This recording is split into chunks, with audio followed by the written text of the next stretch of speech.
بسم الله الرحمن الرحيم الحمد لله رب العالمين والصلاة والسلام على أشرف الأنبياء محمد وعلى أهل بيته الطيبين الطاهرين. So today our guest is Brother Abbas Bandali, and I sent a bio out earlier, and I'll get him to talk about his career, but he and I go back quite a bit. I met him many years ago. I was still a student in Qom. I came to Austin, Texas, to give speeches there, and he was there, one of the local attendees, and since then we hit it off, and just we're able to work together on a lot of projects and just build friendship, and our families are friends, and so we have a lot of connection, alhamdulillah. But one of the things that I've always kind of admired and looked to Abbas as a role model for is this entrepreneurship. He has a lot of good skills, and you probably know people like this. Some of your parents actually are like this as well. Just people who are very useful. They have great skills. They're perfectionists in a good way, in a good sense, and they're able to help so many people, do so many things, always get the job done. People look to them, they rely on them, right? To be that kind of a person for your family, for your community, is a really excellent quality to have. So yeah, let me get Abbas, if you can just tell us a little bit maybe about your day job, and then we'll talk a little bit about your entrepreneurial endeavors. Inshallah, sounds good. Bismillah ar-Rahman ar-Rahim. Once again, assalamu alaikum, everybody. Thank you for the opportunity. I really want to stress how fortunate you guys are. Growing up, I did not have this opportunity, right, to talk to people who are in the workforce and hear from them about good things, bad things. So this is a great opportunity, and mashallah, I watched the previous recordings as well. Mashallah, you guys asked really good, pertinent questions. So alhamdulillah, it's a two-way street. So keep up the good work. So I was born and raised in Tanzania, which is East Africa. Koja is most probably know us as, we're the Kojas. But I studied for my undergrad and my bachelor, my master's in London, England. And then I moved to the US. By profession, I'm a software engineer. Software is my passion. I have been doing it pretty much since I graduated. And unlike the typical software engineer that works up the corporate ladder, every time it came around to going up the corporate ladder, I moved to another company. So I've gone through almost 12 companies now because I like to be hands-on. And so that's my passion. Can you explain that? First of all, can I ask the kids, does anyone have interest in software engineering? Is this a potential field for any of you? Yes, I'm going into next year major. Okay. Yeah. All right, good. Anyone else? All right. I began going to college for computer science, and I'm hoping to minor in it. Okay. All right, good. And yeah, here you said you're going to potentially take a computer science class, and maybe like at some point, even if it's not your focus, but you might take a class. It's a probably useful skill to have. But this idea about corporate ladder, so I've heard this from someone else as well, another friend of mine. Can you explain what the corporate ladder is, and then why you chose this other route? Sure, yeah. So basically, when you go into the workforce, so first of all, I know Sheikh Rizwan said that we're not going to bring typical engineers here because we want those different kind of careers. So I am your typical engineer. However, most folks, when you get out into the workforce, right, you'll be given a choice.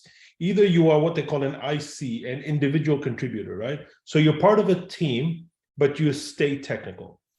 Or some people have good people skills. And so these are the people that go up the corporate ladder, meaning you'll go from a team lead to a manager, to a director, to a vice president. Eventually, your eyes are set on the C team, right? The executive team. So you want to be like a chief technical officer. So a lot of people will go up that corporate ladder and make their way up.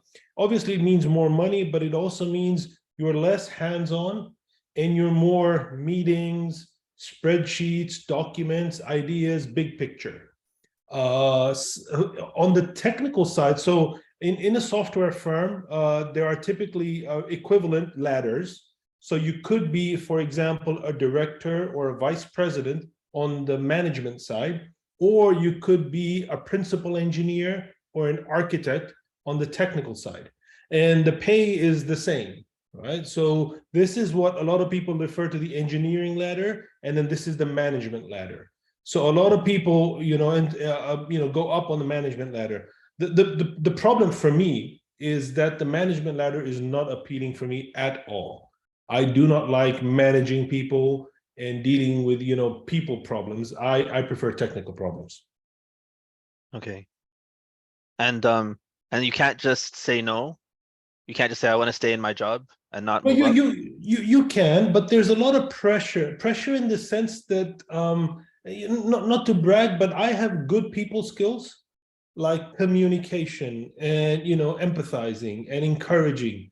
And so they want to leverage that. So they'll get you to sort of, hey, can you mentor somebody? Okay, from that, can you lead a team? And so the pressure starts building, right? And if they see good management skills, good managers are hard to find. And so if they find somebody that's got those skills, they'll try and pull you in. And so for me, it's always a challenge. And early on in my career, I figured that the best option for me is to just move to a different company and just kind of, start all over again. So I'll stay a couple of years and then I'll move on to another one. So the lucky thing is that in software, there are a lot of startups, as you guys know, and I love startups. So I've worked for big companies and I worked for small companies. I prefer small companies, startups. All right. Any questions? Yes, I have one. About, so you went into software engineering. So you like the technical side, which is the coding. In your work, do you focus on mostly, programming and coding? Does that affect your, the balance of work and life, or, and especially with fulfilling your deen? Does it have that effect? Because mostly coding, it takes like a lot of time in your life. Yeah. Can you see what I was doing before I joined the meeting? Fantastic question. Excellent question. Yes. I think this segues very much into some of what I wanted to talk about, which is, as you're growing through life, try and establish some fundamental principles and try and stick with those principles, right? One is a good work-life balance. Two is to know that the problem that you're solving today will also be waiting for you tomorrow, right? If inshallah, Allah gives us life till tomorrow, right? Unlike our religious duties, where we have certain times for which we need to get things done, work is one of those things, it's always there, it's constantly there. So for example, today, I fixed a problem around 5 o'clock my time, went out for a walk, came back, 6 o'clock, something broke, and I was fixing it. Went for dinner, something else broke, and I was fixing it. So there is a lot of scope creep. It starts impacting your life, but you need to be very diligent and very mindful of the fact that if you take your 24 hours, right, you're already working 8 hours. You're probably sleeping 8 hours, right? The remaining 8 hours where you're trying to balance your responsibilities with your family, your Lord, yourself, it's very important to be strict and clear about that, and to say that my work time is over, I need to now focus on other things. But it's a constant challenge. Sometimes that pressure is from your own self, but sometimes it's from the company. How can you say this is it to your company? Is that possible? So software is a really interesting example because of the cyclical way of the industry. So for example, at my company, so this is a startup and I've been with them 1 year. About a month ago, we had massive layoffs. We laid off around 60% of our workforce. So it's a startup, which as it is, we're working hard. And then we let go of 60% of our workforce. So my team, for example, was 6 people and we are 2 remaining. Of the 2, this week, 1 is out. So now I'm on my own. So that means I am working and fielding questions and supporting and helping. So the company is expecting me to do my best, right? But I am an average individual in the sense that I also have a life and I also need to recharge and I also get burnout. So my suggestion is, you are very fortunate to be living, for example, in America.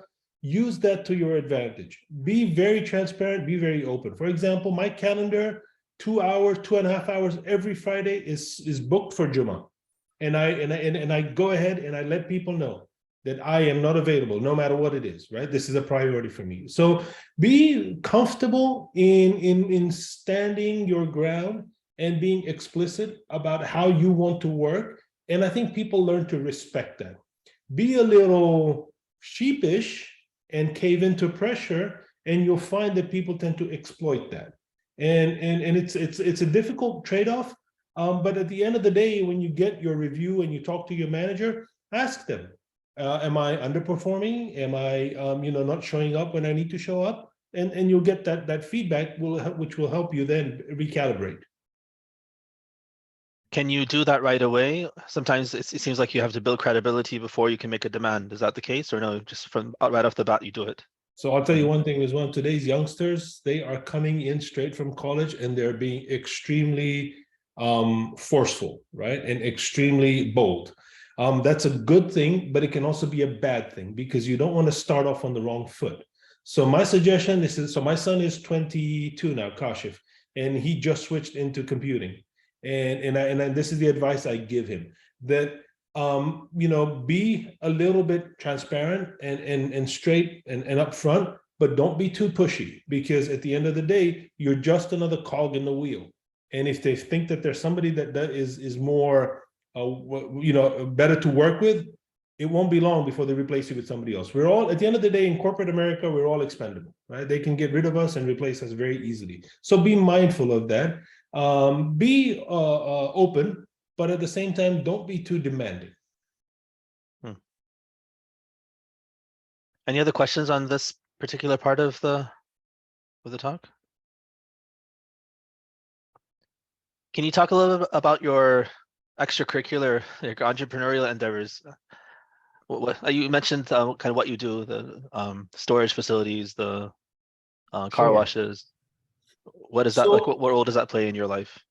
Yeah, so I need to be very upfront and open about this. Growing up, Rizwan's not going to like this, but I'm going to say it. I was not an A student. Okay, in my good days, in my best days, I was a B student, and in my average day, I was a C student.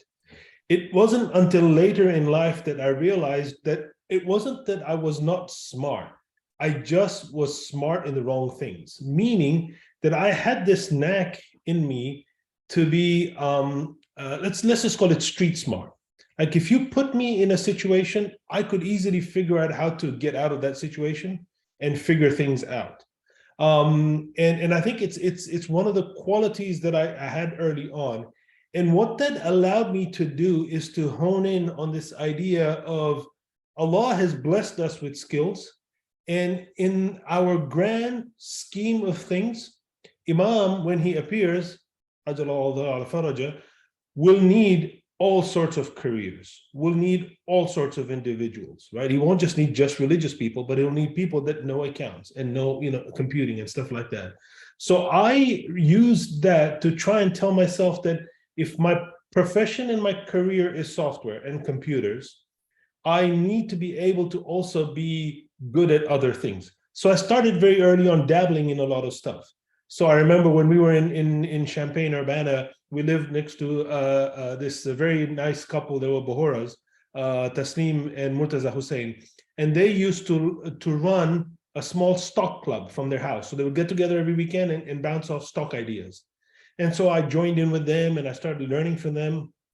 And I realized that the opportunities are endless. We need to be able to understand what our skills are and try to the best of our ability. So early on in my life, I set myself a goal that if Allah gives me life, I would like to retire early from my profession, but then be able to give back. I'm not taking anything with me, right? So I'd like to give back whatever I can. So I set myself a modest target. I said, I'd like to retire at the age of 50 from my career. And I would like to then focus on giving back, but I need to have income that can support me, right? Because, my kids go to school and I have expenses. So I started looking into ways of trying to invest a little bit. And again, I tell you, Allah is so kind. We're on a journey, and it's the people that we meet along the journey that allow us to understand that, there is so much wisdom from other people to learn from, just to absorb. So I started talking to people and listening to a lot of people and networking with people, and a lot of ideas started clicking together. So one golden rule I learned was that real estate is always going up. Second is live and let live. A lot of people I found were so greedy and cutthroat, business-minded people. A lesson I learned from my dad, in fact, was live and let live. So if you make a little bit and other people are also making a little bit, it's okay. So that particular quality, just to give you an example, I own several businesses, but I don't run any of them. I let other people manage them for me. Yes, they make money. Yes, I can save money by not using them, but it's okay if they make money. It's good for them, and it's good for me as well. And so over the years, I've met a lot of people that start a business, but then they want to run it by themselves. So they have a daytime job, and then they also have this business on the side, and they can't cope. And it's because they're giving too much attention to the business, and so their day job suffers. So balancing it out, so these qualities that I started acquiring along the way allowed me to start understanding and exploring. And again, learning from other people, sharing ideas. So I started, any questions before I maybe get into some of the ventures that I have? This model that you just mentioned, if you have someone else manage it or run it, does that mean that there's no immediate or short-term profit? This is something that's just long-term. At the end, you'll have the real estate, or you'll have you can take it over at some point and then make money off of it. Or no, you make money, but it's less than what you would if you managed it all on your own. Correct, the latter. So okay. In most of my businesses that I own, I'm making a little bit. I could make more if I didn't employ anybody, right? If I managed it myself. Yeah. So it's definitely not breaking even, and I'm not losing anything. I'm just making a very small amount. But because there's real estate, and real estate appreciates, right? So if I hold on to it for 10 years, my reward, inshallah, will come at the end of 10 years, for example, when I sell it. Because now, for example, it will have appreciated. So, I buy a business, and if I sell it 10 years from now, for example, it might go up 100,000, 200,000, right? So there's that profit at the end, but along the way, I'm not losing anything. I'm making just, not a lot. Any questions from you all? I have a question about as far as it goes for investing. When you have your businesses, I know some people start off by running it themselves and then moving on to having someone else manage them. Do you just invest it and then run it as that, or do you run it yourself and then get it to a point and then go ahead and move forward? So great question. So this might be a good segue into some of the, Musa, I know you've got your hand up as well. You want me to go ahead and answer this and then come back to you, or do you want to ask your question now? My question was actually the same that Sajjad just asked right now. Okay, great. Sajjad and Musa are thinking alike. Wonderful. We have entrepreneurs in the making here, mashallah. Very good. So the businesses that I own I have 3 car washes that I own and 2 storage facilities. These are RV storage, boat and RV storage. And then I own some properties that are like investment properties. So most of these, when I bought them, I first did a little bit of homework in understanding how other people run it, and try to understand and wrap my head around all the issues that I will face. It's never easy to find somebody that's going to come in and run it for you immediately, because it's trial and error. You find somebody that may not have the skills, and so you kind of experiment. So the first year of most of my businesses that I owned, there was a lot of trial and error, experimenting. But I sort of, because I'm a hands-on kind of a guy, I would go around weekends, for example, and go visit the facility and try and fix things and do things myself. And the reason for that is so that I understand the business, so that, when I employ somebody or hire somebody, I know what they're doing, so I can relate to how they're operating. In the beginning, my first business that I bought was a car wash. I ended up spending a lot of time there myself, weekends, to try and understand the mechanics of a car wash, because I knew nothing about car washes, nothing, like literally nothing at all. So understanding the mechanics of a car wash required hands-on, and I ended up doing a lot of maintenance work myself. The storage is less, the fewer things break down, but there's a lot of customer service involved. So people will call you and they have issues and something is broken, something isn't working, you need to meet them there. So I ended up doing some of that myself before I hired a manager or somebody that would run it for me. In most of the situations, I was comfortable enough after a few months, say 6 months of owning it, then to be able to find somebody and hire somebody to run it. The trick is the bookkeeping, the accounts. Now that you have to keep an eye on, right? Because I have a bookkeeper that does my books, but because I know the concepts of self-taught, again, I didn't go to school for this, but I try to learn and understand how accounts work. Now, when my bookkeeper gives me the numbers, I can understand them and I can run my own reports. I don't have to rely on him necessarily to run my reports for me. So the profit and loss, the appreciation, all these things, I just understood it myself first, and then I got him to do it for me. Yeah, Musa, go ahead. Unmute yourself first. Sorry, I didn't realize it's muted. You mentioned that you bought these businesses. Did you buy them already started, or did you start these businesses yourself and you bought like the property and things to set them up? And in both cases, like how would you go about acquiring enough capital to purchase them or start them up yourself? Is that from like your software engineering job, or did you take out loans and things like that? Good question. So all my businesses were pre-existing. I didn't start any from scratch. They were all running and already operating. All my businesses came together with real estate. So I'm buying the business and the name, the brand, and the intangibles together with the land.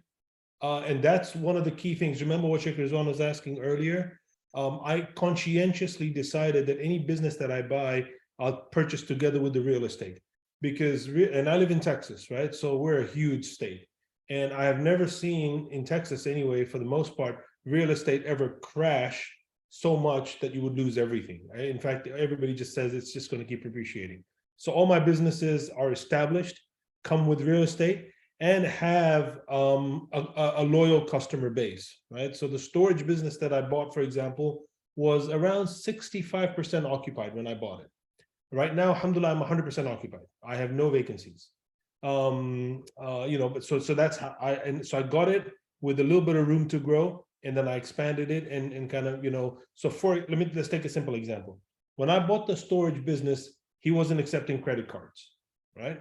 So I added credit cards. I updated the website. Again, I paid people for this, right? Although I could do it all myself, I didn't do it all myself. I paid a software company to design me a website. I paid a credit card company to add merchant processing and all that. So again, the original concept, right? Live and let live. So they're all existing businesses with room to grow. That's a key thing I try to look for. Is if a banker once asked me this, right? What's your business plan? And I said, my business plan is to just own the business. He says, no. What are you going to do with the business? So again, this idea of looking for ways in which I can improve the business and make it grow. And that goes to the question that you asked about how did I finance them? So I had to take a loan out. I just didn't have enough capital at the time. My first business came with money that I'd saved up from my day job, and then a little bit of family help. So my dad helped me out quite a bit in my first initiative. And again, alhamdulillah, we were blessed that he was able to help me out. But then I started getting financing and making a sort of a rapport, established a connection with the lender, with banks. And then I could understand exactly what they need from me. And then I could sort of, and right now I have one bank has financed almost 4 of my businesses, the same bank. Musa, go ahead. You have another one? So I just building off of that, when you said you purchased your businesses, how did you mentioned that you spent like a few months beforehand learning about how the business runs before purchasing them. How did you go about that process of learning? Did you just do it like just from the internet and meeting with people in similar fields?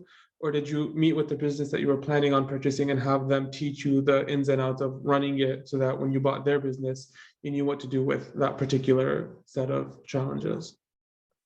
Great question. So alhamdulillah, a bit of both. So my first business, car wash, is really funny story. I used to work at this, it was a startup, and I've been there for 12 years. And I used to drive by this car wash every day because it was on my way. One fine day, I saw a man there with white hair, an elderly man. And my dad was with me as well. And my dad has white hair. And so we happened to drive past there. So they looked at each other. My dad looked at this gentleman looked at my dad. And so we just stopped and asked him and said, are you the owner? And he said, yes. Funny enough, he was Syrian. And many years later, he told me, he said, the only reason I turned around and answered you guys was because I saw your dad had white hair. And when I see somebody with white hair, to me, that's a sign of respect. So, it's small things like that. When I first met the guy, his name is Abdul, he literally was so honest and nice. He told me everything about the car wash business. And then he even told me that when you're ready to buy one, let me know, I'll come evaluate it for you, and I'll give you all the advice that I can. In fact, he even gave me his maintenance guy, to come in and fix all the equipment. So that was how I bought my first car wash. From then on, most of the leads that I got were literally through networking, right? So I might go out to lunch, for example. So the guy that helped me buy that car wash, he's a real estate broker. I used to go out to lunch with him once every 2-3 months or whatever. He then introduced me to other people. One of the person that I met was a funeral director, and he happened to have a storage business. So we were doing a funeral once. After the funeral, we were just walking to the car park and we started talking, and he told me that he owned a storage. So I talked to him about the storage business, and he was more than happy to give me free advice. So it's networking, it's trying to avail yourself or use the avenues that open up for you. I'm very much of the opinion that I don't shut doors. I try and keep them open as much as possible.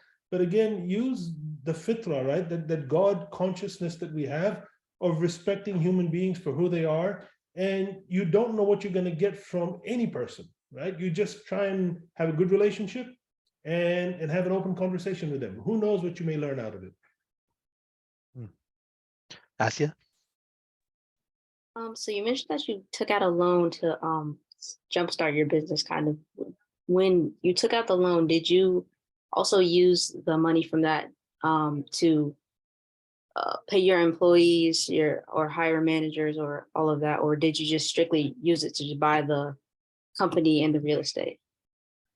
Good question. So typically, when you get a loan, the bank will lend you money, and the collateral that they will ask for is the business itself, right? So let's just do some numbers. Let's say you're buying $100,000 property, and you're going to put 20,000 of your own money. You're not going to borrow 80,000 from the bank, right? And these are just rough numbers to buy the property. So the bank is going to hold on to that property as collateral and give you $80,000.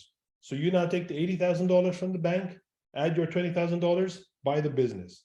The business belongs to the bank. You own it on paper, but it belongs to the bank. Now the business is generating money.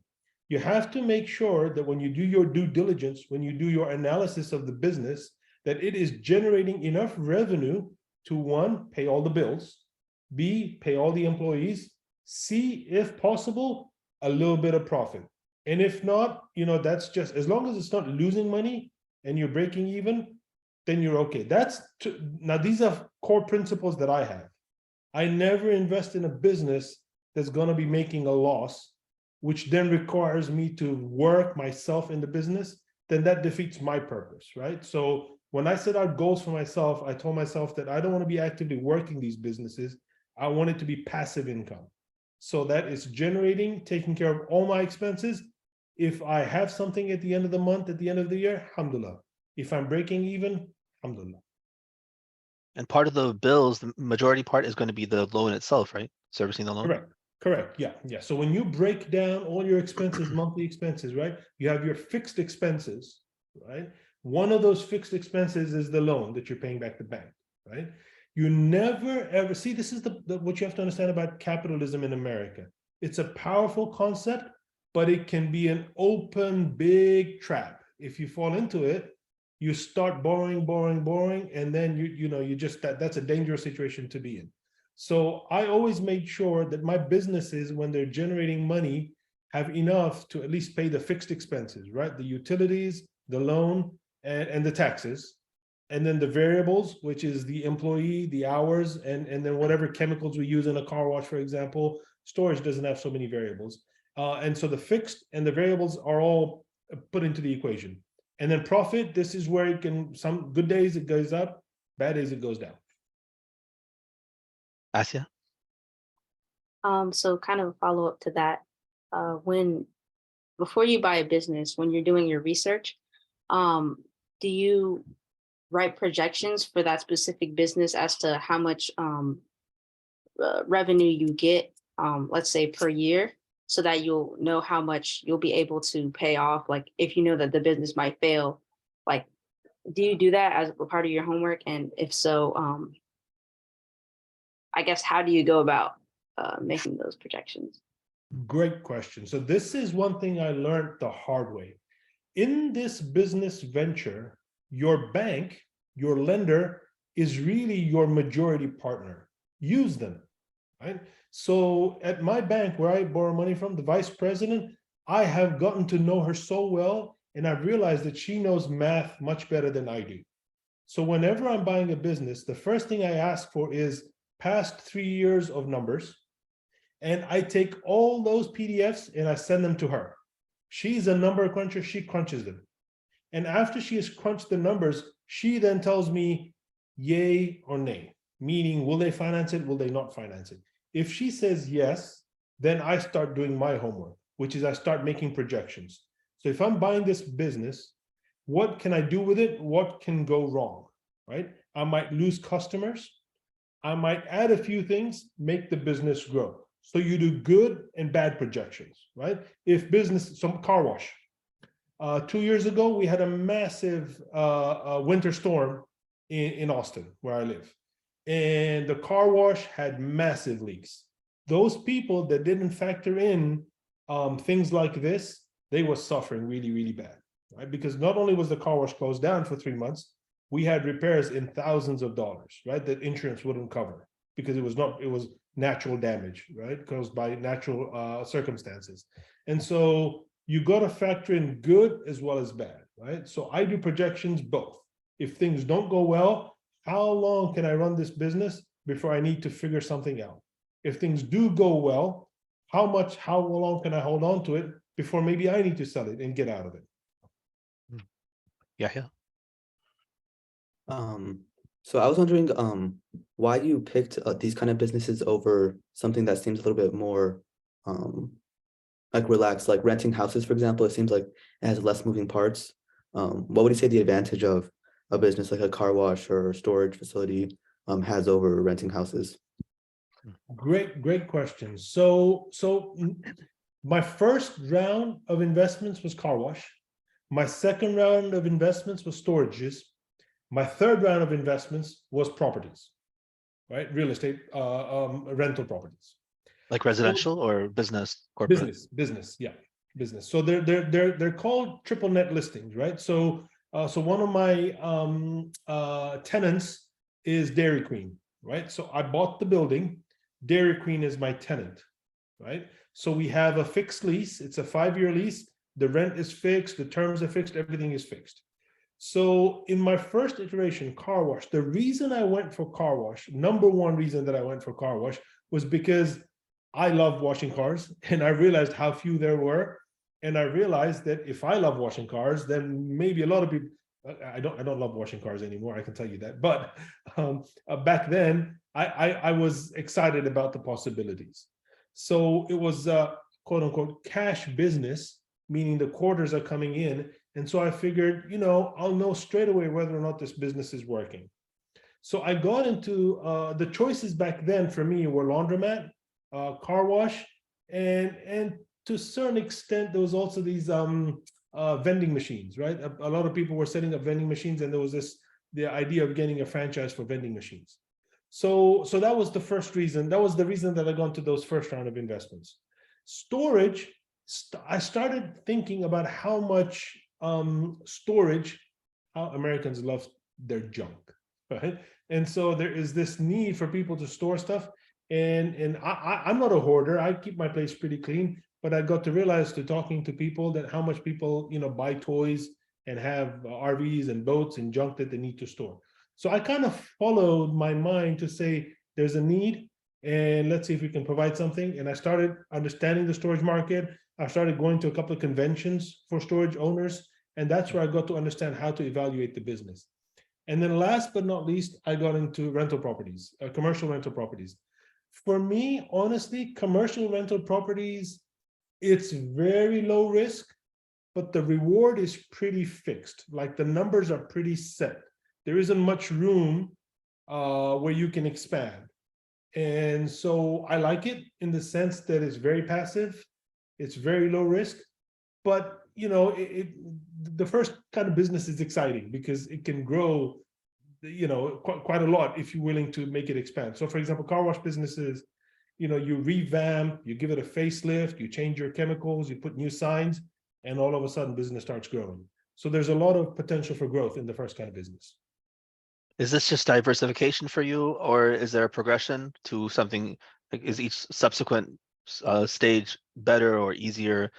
You've kept the first iteration too. Yes. What was your thinking? Are you just diversifying into different areas?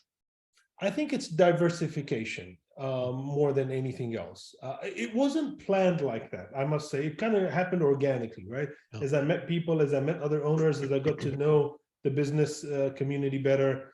But I realized that diversification is the main. So for example, right now, I've owned my first car wash. I've owned it for about 18 years now.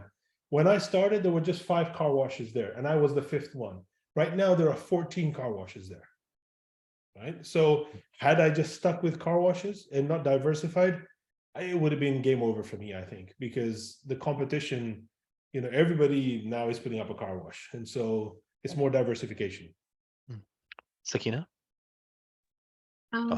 What does your day-to-day life look like taking into account your day job, your businesses, and also I read in your bio that you're serve on the board of 4 nonprofits. So how does this all factor into what your day-to-day life looks like how you organize it and things like that? That's a great question. I think next week you have my wife. You should ask her that question as well, because she'll be able to answer that question much better.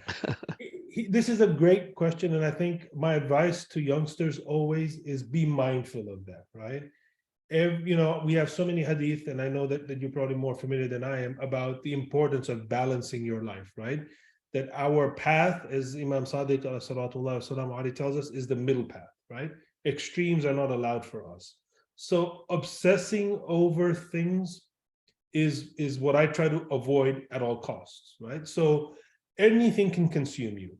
So I made it a point to try and balance things out as much as possible.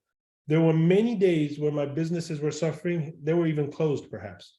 But if I had other things going on, that was you know, more important to me. So a lot of qualities. So I learned this from my grandmother, by the way. My role model in life is my grandmother, my nanny, and she was a phenomenal person, right? Whenever somebody walked in through the door, she gave that person her attention. It didn't matter if she was cooking or sweeping or whatever she was doing. She was a businesswoman as well. But whenever somebody walked in through the door, that person got the attention that they deserved. And that to me was a fundamental value that I held and I still hold to now. So if I'm sitting, for example, and it's dinner time, I try to make it a point to drop everything and go for dinner. If kids have activities that I need to attend, I coached my middle son, I coached him in soccer for 8 years for soccer.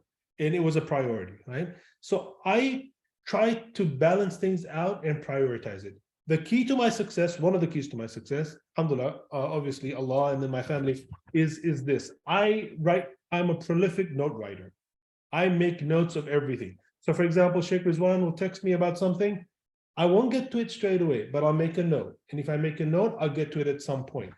So being mindful, being diligent, has allowed me to balance everything together. Everything needs our attention, but we need to come up with a rubric, a methodology for how we go about doing everything. So for example, religious importance, right? Religious duties.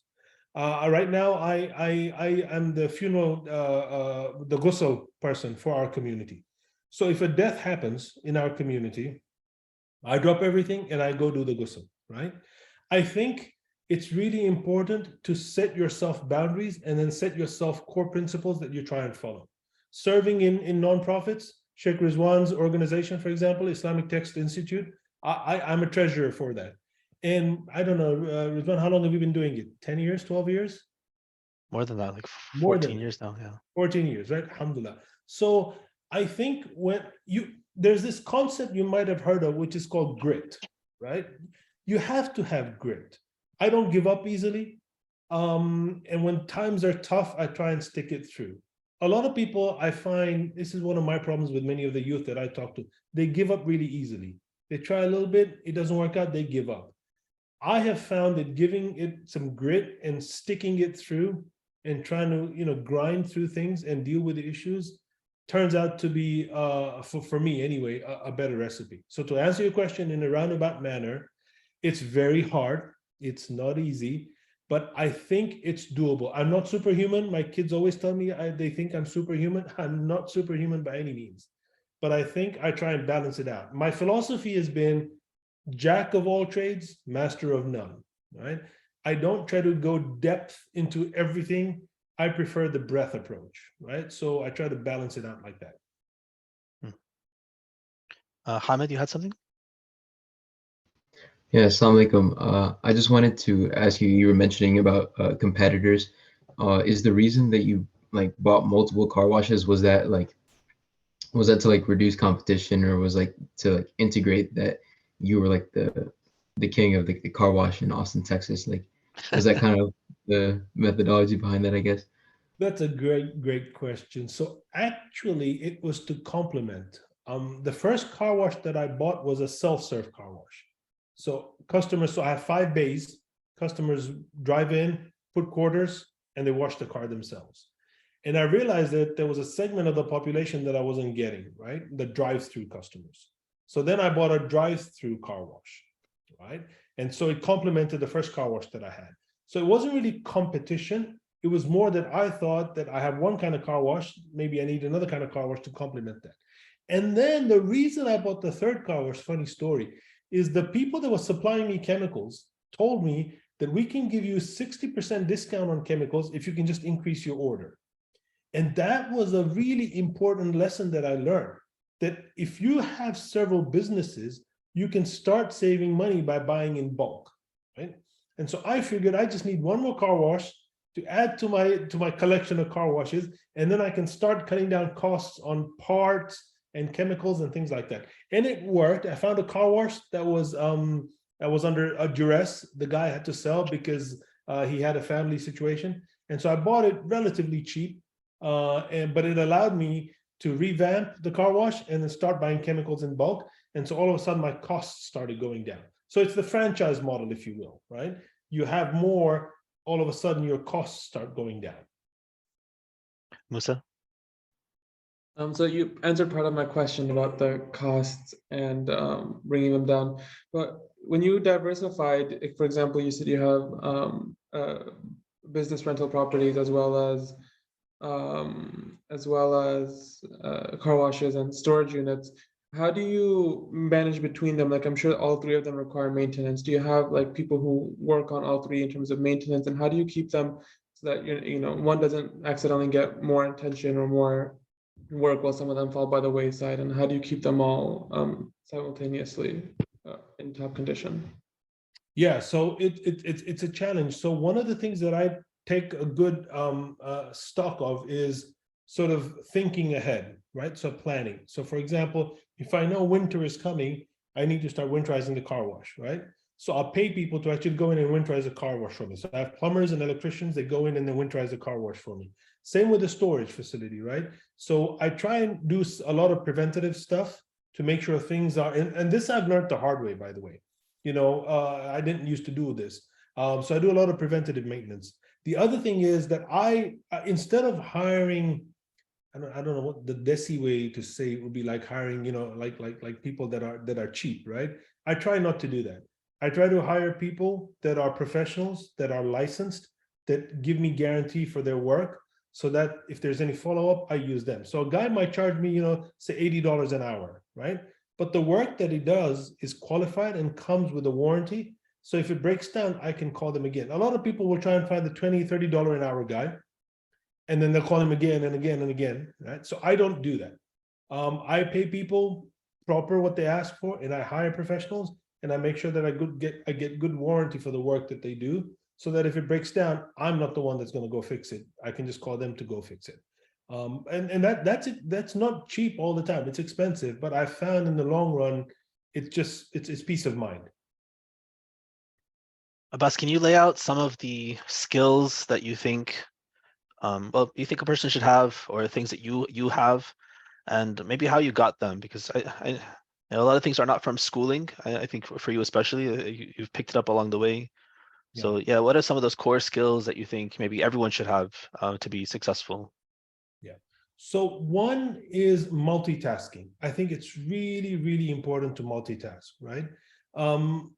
So that and multitask at home. Yeah, can you clarify, because that's usually discouraged. Like, we discourage our kids because they're like on multiple screens, or they're like listening to a lecture and they're typing away on something else. You know, Yes. it's usually a distraction. How do you mean it in a positive sense?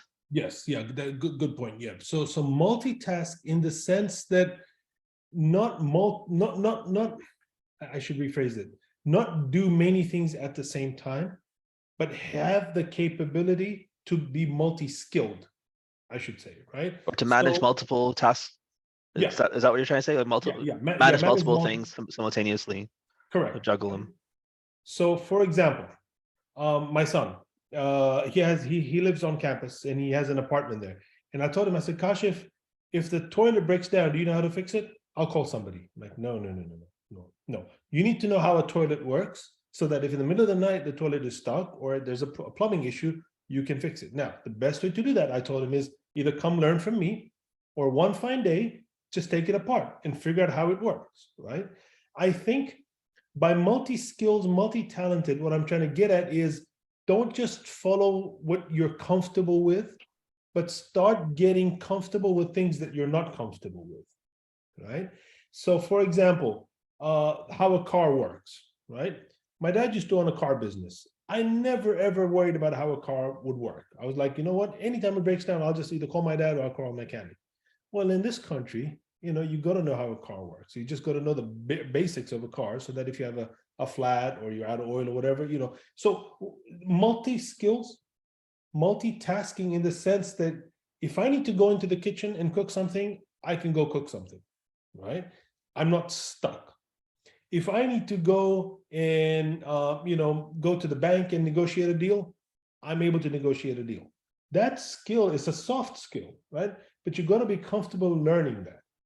So that's kind of what I mean by multitasking. I think what I meant to say was multiple skills.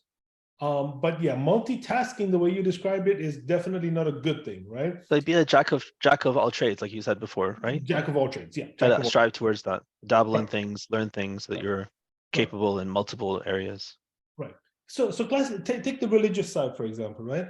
Today, for example, when I go to a Sunni mosque, you notice how one person will just come up front and everybody will pray behind them, right? Now, we have rules about who can lead prayer, but it doesn't necessarily say that it has to be a scholar, that is wearing the garb. It's somebody who meets the bare minimum requirement for leading prayer should lead a prayer.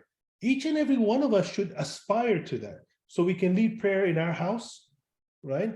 This is a concept that throughout my life, I never, when I went to a Shia family, I never saw Jama'ah prayer in the house. And it always fascinated me that this is a core concept that we can all try and establish in our houses, right? So when you become heads of your household, encourage that. And the way you can do that is start now, right? Be comfortable with your pronunciation in prayer. Understand the makhraj. Then you can be leaders in your own houses for prayers. That's what I mean, right? There are some things that we just need to understand the basics of, and then to try and wrap our head around it and try and work on it, hone that skill. So that's one. The other thing I would say is patience. I can't stress that enough. We have to have patience in things. In many things I have found that if I were impatient, it would go terribly wrong, right? I would try and preempt the outcome whereas I just needed it to take its course. Now, it takes a lot of it takes a village to raise a family, right? Same with businesses, right? You need a lot of minds, and you just need to bounce ideas off. So many times I'll call friends, I'll call my parents to try and get some feedback from them. Don't live in an echo chamber, right? Where you just listen to your own thoughts all the time. Bounce ideas off other people. So I kind of think that's really important, to be patient and to listen to different opinions so that you're making wise decisions and not necessarily fast decisions. What about finances? Like, you have a lot of skills around money that are not professionally gained. Like, you didn't go to school for it. Correct. You just have a knack for it, or you think it's something that's more general, like people can do if they just put their mind to it? I think for me, lucky for me is that I came from a family that had a very open conversation about money. Money is one of those things I found in certain families, it's a no-no. Like, you don't even talk about it. Like how much people earn, how much a business is worth. I came from a family that had open conversations about money, and I think that helped me very much. Taking risks with money, but also being very upfront about money, right? I've met folks that come from a family where money is a taboo. You don't even talk about it. So I think having open conversations about money is good. I think living in a capitalist society like we do has got benefits, but it's again, you got to understand the system, capitalism, the way it works, its pros, its cons, and read up about it. I mean, the amount of literature that we have that's out there available to try and help us understand about core concepts. I think, there's a dummy's guide to everything nowadays, right? So in my early days, I used to be a prolific reader. I used to read a lot. Don't get much time now to read. But again, just trying to educate myself on things that if I pick something up and it doesn't make sense, I'll write it down. And then later I'll try and study it and educate myself about it. Asia? So I have a question about competition and how you deal with that in your business. So, like, for example, you mentioned that in your city, I think 13 other car washes are open, you said, and 3 of those are yours, correct? Correct. Right. So in that competition, there are business owners who may be more, I guess, dirty with their money in terms of like how they earn it. They might pay their employees less or do stuff that's like unethical. So in dealing with that, how do you juggle competition and upholding your Islamic values and ethics? That's a great question. So I think our many of our imams, had money. It's not like they were poor. They had money, but they didn't use the money on themselves, right? They didn't flaunt their wealth. It wasn't all about just showing off. It was about, the give and live and let live concept, right? So for example, I have a guy, one of my car washes, he's been with me for many years. And he's had many other opportunities to go elsewhere. And he always tells me, he says, the reason, Abbas, that I stick with you is because you are the first person I've ever met as my boss who actually asks about my family and is interested in my kid and how he's doing in school, right? And so I think these are core human values, right? Is to treat your employees the way you would want to be treated. And so I treat them with respect, with dignity. And many times they are hard on money. I give them money. I help them out. I always ask them, are you having a hard time with rent? Are you hurting anywhere? He's a devout Christian. He's invited me to his church. I've been to his church. But it's all about taking that human being and respecting that. And so whenever I come across people that either don't run ethical businesses or morally they're warped, I don't understand how they can operate, right? For me, I think it's really important to have those values top of mind and follow them. And I never compromise on any of those things. Have you ever felt a challenge for your deen in any of your pursuits, your professional business or your entrepreneurship? Like, you come across businesses that you've just turned away that you didn't feel like it would fit with your Islamic values? Not with my Islamic values. I have faced challenges with the legal system. For example, I've got a lawsuit right now. Somebody went to one of the Dairy Queens that I have and filed a lawsuit against me because he claims that the handicap parking, the sign wasn't correct. So he's suing me for $30,000. And it's a game. I mean, they just want cheap money, easy money, right? Now I'm having to pay a lawyer. And I've spent almost $4,000 just hiring a lawyer to try and rebut the argument and go to court and all that stuff. So, I mean, so it's not challenging any of my Islamic values, but it is making me wonder about why such people get away with what they get away with. Like, I want to teach him a lesson. I really want to teach him a lesson, but I'm restraining myself, right? I have to work through the legal system and follow the process. So many times I sit and I wonder, you know, how can we let like people like this get away? But there are bad people throughout the world, and in America especially. So you just gotta take the good as well as the bad. I saw a hand. Hassan, did you have a question? Yeah. So, before when you were saying that, you know, you're not really good at math and that you're and the bank, your broker or something like that is good at math. So I was just regarding a question on software engineering. You know, I have this, you know, this view that, you know, if you want to be a good software engineer, you have to have, or a good programmer, you have to have good math skills. Or I think he was just stuff like that. comparing. Yeah, That person had better math skills than him. He has good math skills. It's not that he does. Yeah, yeah, but but the question is, what are some important skills that you need in order to become, you know, expert in that field, in the software engineering in particular? Software, Yeah. good I don't question. think it's just math. It's more stuff, but that's what I'm asking. Yes. Yeah. It's not just math. Math is critical. Math is important, and I think what Rizwan said is really important, right? The other person that I was comparing to, the VP of the bank, her job is to crunch numbers Okay. and figure out things. That's her expertise. So I defer to her on that before I start working on it. So I do some of the work myself as well. For software, I think problem solving, patterns are really important.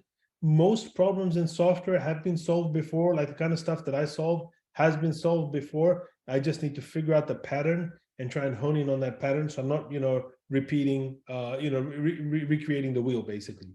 Problem solving, analytics, patterns. And the last but not least, I think being comfortable with looking at other people's code specifically, right? 50% of the time I'm solving problems that people have overlooked. I just need to get my head around their mind and how they were thinking when they wrote this. So debugging skills, right? I find a lot of graduates that we hire, they give up way too easily. Like, they look at other people's code, they didn't write it, they give up. They're like, you know what, I don't understand this. It just need to be a little bit more methodical and meticulous about understanding other people's code. And then you can really figure things out pretty quickly. So I think those are kind of the main things I can think of.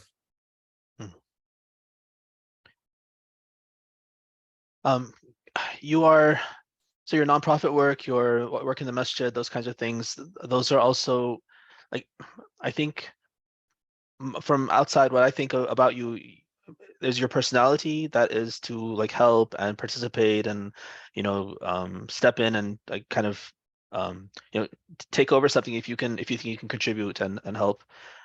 There's skills that you've developed as well, though. Like, I think the skills that you have for business, the skills that you have for your IT work, all these different skills, you're able to bring those together, and then almost like, instead of, in addition to donating money, you're able to donate actual work and skills that you have to all these different projects. Does that describe how you work through things? I feel like there's a special barakah maybe in what you do because of this model. It's like almost like real-time zakah in so many different ways, through both the money but also the skills that you're able to offer, and the attitude and the kind of positivity. Do you think that describes kind of the model you have for your life? Yes, I think that describes the model that I've set out for myself. And part of it is just realizing that we are all gifted in different ways. You just got to figure out how it is that you've been gifted and how you can help.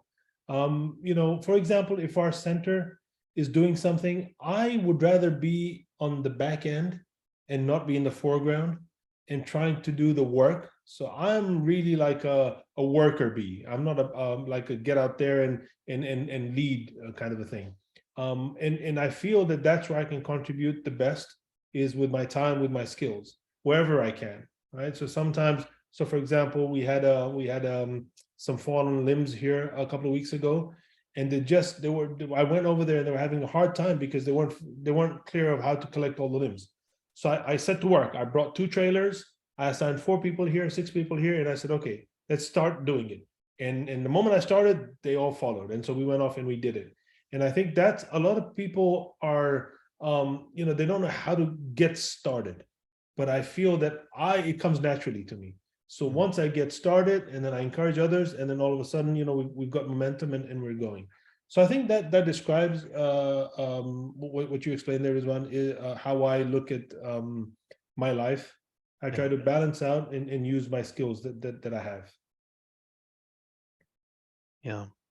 There's a I don't know the exact saying, but something like, if you want a job done, then give it to the person who is very busy, or something like that. It's a more poetic way of saying it. The person who already has a lot on his plate and is able to like accomplish so many things, he's the one who's most likely to get your job done, even though it's counterintuitive because he already has his plate full.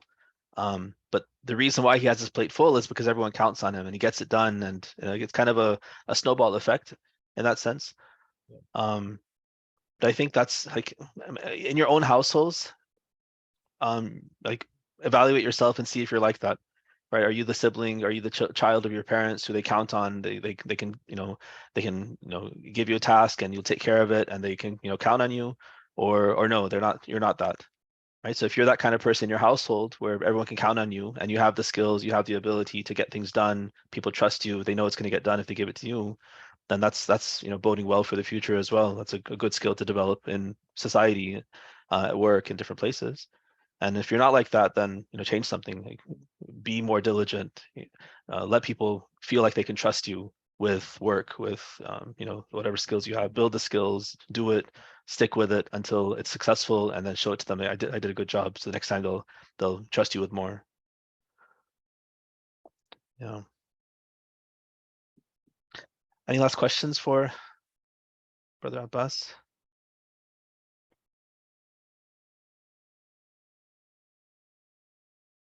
Great. Thank you so much, Abbas. And yeah, I'm really glad. It seems like everyone is really engaged, and it's all interesting. And I feel like I'm benefiting, and I think the kids are also benefiting. It's a cumulative kind of a input. And I'm actually very surprised by the interest. I imagine when I started this whole idea, I thought, okay, the first day we'll have like 3 people, and then it's just going to go downhill from there, and everyone's going to get bored, and it'll just be me. And I was really worried that I'm inviting all these people on, and it's going to be me and them, and they're going to be like, where are the kids? Where? But alhamdulillah, you guys are good participants, and it seems like there's something happening, something's clicking. Alhamdulillah. So that's great. This is really good. I thank you for the opportunity. I think you guys, mashallah, you're really gifted, you're talented.